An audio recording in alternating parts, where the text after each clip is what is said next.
مشاهدينا الكرام في كل مكان، أسعد الله أوقاتكم بكل خير.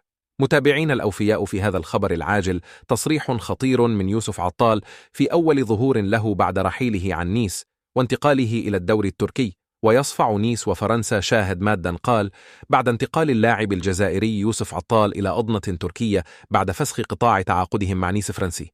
فقد صرح يوسف عطال وإدلى بتصريحاته إلى وكالة الأناضول التركية وقال: أنا الآن أصبحت لاعب حر بعد معاناتي في نيس وفرنسا بسبب العنصرية التي كانوا يستخدمونها ضدي، فهم دمروني قبل كأس الأمم الأفريقية وأوقفوني عن ممارسة كرة القدم من أجل فشلي في كأس الأمم الأفريقية، وهذا ما حدث بالفعل. فإدارة نيس منعتني من التدريبات مع اللاعبين، وهذا أثر على لياقة بدنية، وهذا شاهدناه في كأس الأمم الأفريقية بكوديفوار.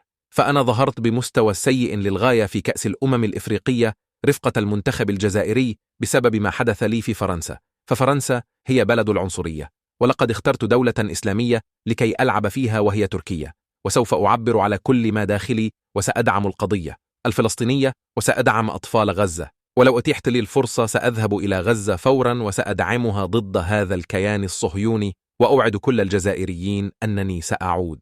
ختاما المرجو الاشتراك بالقناة وتفعيل زر الجرس ليصلكم كل جديد. أراكم في الفيديو قادم إن شاء الله. إلى اللقاء.